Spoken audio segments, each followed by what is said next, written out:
इस ज़मीन पर महाभारत, जानते हैं हम लोग महाभारत, एक युद्ध हुआ, एक जंग हुई थी। उस जंग में एक तरफ कौरव और एक तरफ पांडु थे। कौरव और पांडु, पांडु 5 भाई थे, उनमें एक भाई का नाम अर्जुन था जो बड़ा होशियार था। कौरव पांडु दोनों रिलेशन ही थे, उधर नहीं जाऊंगा, बड़ा लंबा वाक़या। लेकिन जब जंग होती है मैदान में, एक तरफ कौरव एक तरफ पांडु, लड़ते हैं दोनों। बाज़ाब्ता उस लड़ाई का जो बाप होता है कौरव पांडु का, वो खड़े होकर कहता है संजीव से, मीडिया वाले से, कि संजीव ज़रा मुझे बताओ कि जंग के मैदान में कौन जीत रहा है कौन हार रहा है। बाप कह रहा है। जब लड़ाई शुरू होती है तो जो पांडवों का भाई है अर्जुन, वो समझदार होता है। वो क्या कहता है? वो कहता है कि मैं लड़ाई नहीं करूँगा। उसने तीर तलवार धनुष रख कर पीछे जाकर बैठ जाता है।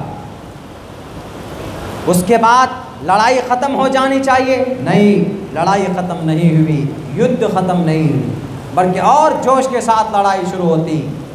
कौन आते हैं वहाँ पर? वहाँ पर फौरन ईश्वर कृष्ण जी, विष्णु जी 8वां अवतार फौरन लेते हैं, जिनका नाम कृष्ण जी है। कृष्ण जी अवतार लेते हैं, उस वक्त के खुदा हैं वो, उस वक्त के कृष्ण जी फौरन आकर कहते हैं, Arjun, why did you decide to put down your bows and arrows? क्यों तुमने ये फैसला किया कि तुम खामोश बैठ जाओ? कुतस्तुवा कश्मलिदम विश्मे समुपस्थितम अनार्य जुष्टम कीर्ति कर्मजुनः। तुम बेवकूफ़ हो, तुमने ये फैसला क्यों किया? तुम लड़ाई क्यों नहीं करोगे?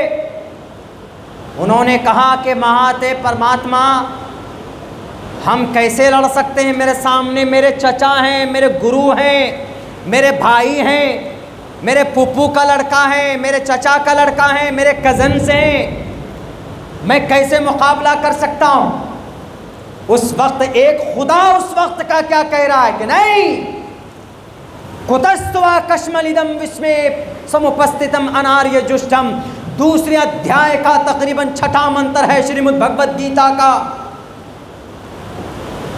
कहीं किसी लिटरेचर में नहीं, हमने पढ़ा है मेरे भाइयों। अगर आप चाहेंगे तो मैं आपको दलील दिखा सकता हूँ। हमारा कोई सनातन धर्मी भाई चाहे तो मैं उसको खोल कर दिखा सकता हूँ, पढ़कर बता सकता हूँ। कुतस्तवा कश्मलिदम विस्मे समुपस्थितम अनार्य जुष्टम कीर्ति कर्मजुनः। क्या तुम कामयाबी पाना चाहते हो? क्या तुम कामयाब होना चाहते हो? इस ज़मीन पर कौन नसीहत कर रहा है? वो खुदा, वो परमात्मा जिनका नाम उस वक्त कृष्ण जी का नाम था, वो उस वक्त फैसला करके उनको बता रहा है कि नहीं। उन्होंने कहा कि ये हमदर्दी छोड़ो, ये जो सामने है तुम्हारे रिश्तेदार नहीं है, ये तुम्हारे रिलेटिव नहीं है। अगर तुमने आज इनको छोड़ दिया तो ये कल तुम्हारी गर्दन उड़ा देंगे, कल तुमको इस ज़मीन से मिटा देंगे। वो राक्षस हैं, वो राक्षस हैं, वो मुजरिम हैं, इसलिए उनका खात्मा ज़रूरी है। क्या कहे? खात्मा ज़रूरी है। दूसरा श्लोक देखिए क्या कहा। दूसरे श्लोक के अंदर कहा गया, हृदय शुद्रम हृदय शुद्रो दौर्बल्यम। ए अर्जुन उठो। वहाँ नबी को क्या कहा अल्लाह ने? या अय्युहन नबिय्यु हर्रिज़िल मुअमिनीन। ए नबी, या अय्युहन नबिय्यु हर्रिज़िल मुअमिनीन अलल क़िताल। मुमिनीन को क़िताल के ऊपर उठाइए।